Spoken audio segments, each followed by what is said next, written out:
Is there anyone out there who still isn't clear about what doing drugs does? Okay, last time.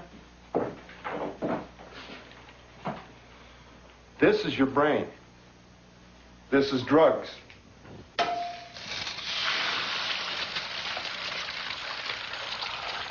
This is your brain on drugs.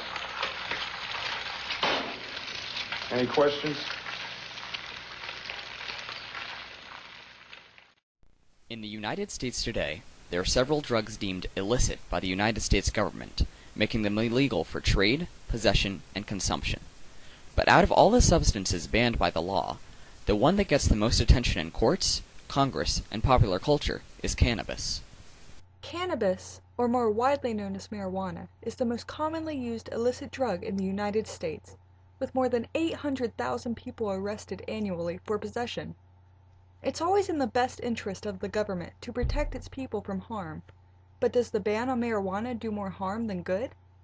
The negative effects of marijuana have been hotly debated, and enforcing anti-cannabis laws can be costly and inefficient. There are many pros and cons to the legality of marijuana. Let's take a closer look at the key issues that are fueling the debate in Washington. One of the most important things to consider about marijuana is that it is much safer to use than other illicit drugs, as well as some drugs that are legal. For instance, alcohol causes more deaths each year than marijuana. Does it really make sense to have marijuana be illegal if it is less dangerous than some substances that are in wide use legally? It may be true that cannabis is less harmful to use than other illicit drugs, but there is also the possibility of it acting as a gateway drug towards those more harmful drugs. If the usage of marijuana can lead to more dangerous drugs like cocaine and heroin, shouldn't it be banned? The idea that marijuana is a gateway drug is a common perception held by opponents of the drug, but there have actually been some studies saying the exact opposite. Marijuana has often been referred to as a gateway drug, even though numerous studies have indicated that it is not a gateway drug. Well, a new study in the Harm Reduction Journal indicates that marijuana can actually be considered something known as an exit drug.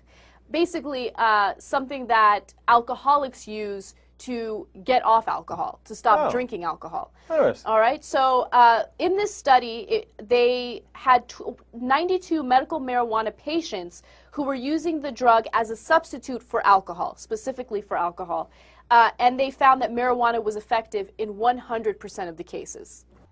Okay, so marijuana's role as a gateway drug is debatable, but it doesn't change the fact that the government shouldn't be involved in allowing the distribution of harmful substances. Well, there are also personal rights to consider. Why should the government not allow its citizens to willingly use a controlled substance if they are aware of the consequences of using it? They're not harming anybody but themselves. Oh, but they are. Non-users of marijuana can still be affected by secondhand smoke, and the usage of marijuana could be detrimental to a family.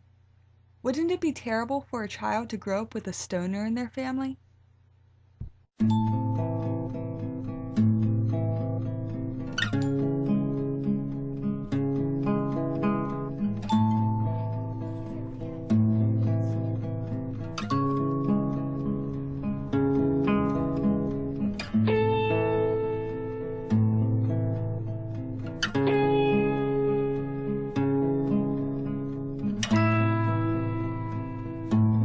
Smoking weed hurts more than just you.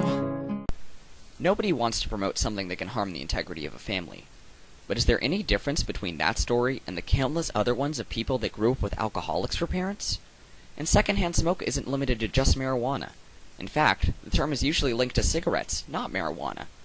If there is such a concern for the well-being of citizens, why are there double standards by the government? Cigarettes are just as harmful as cannabis, and unlike marijuana, cigarettes are addictive. While it's true that marijuana lacks any compounds that cause physical addiction, it can still be habit-forming.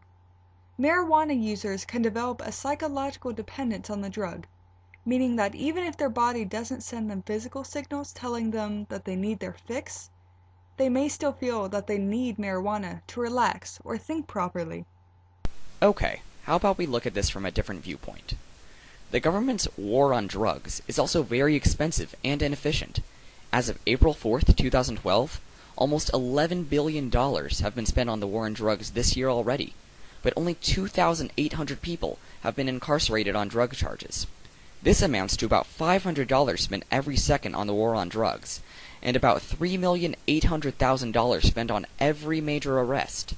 In these times of economic uncertainty, should we really be using this much money on a relatively unimportant problem? The money taken from the enforcement of marijuana restrictions could be used to focus on more critical issues, like creating jobs, improving public services, and preventing violent crimes. The war on drugs may be costly, but the cost is worth it. Should money really be an issue if it's for the cause of saving human lives? Alright, now this is the most important point I will make in this video, so I want everybody to pay attention. Making marijuana illegal kills far more people than it saves. In Mexico, international drug trade is huge. Several marijuana-based drug cartels operate in gang-like structures, whose main venue of business is smuggling drugs across the border into the United States. When competition heats up between these gangs, it gets violent very quickly. From 2006 to 2011, absolutely 0 deaths were directly attributed to marijuana use. In those same 5 years, 47,515 Mexican citizens were killed in cartel-related violence. If marijuana was made legal in the United States, a majority of these drug cartels would vanish, saving the lives of thousands. When you consider this, is the banning of marijuana really the ethical decision?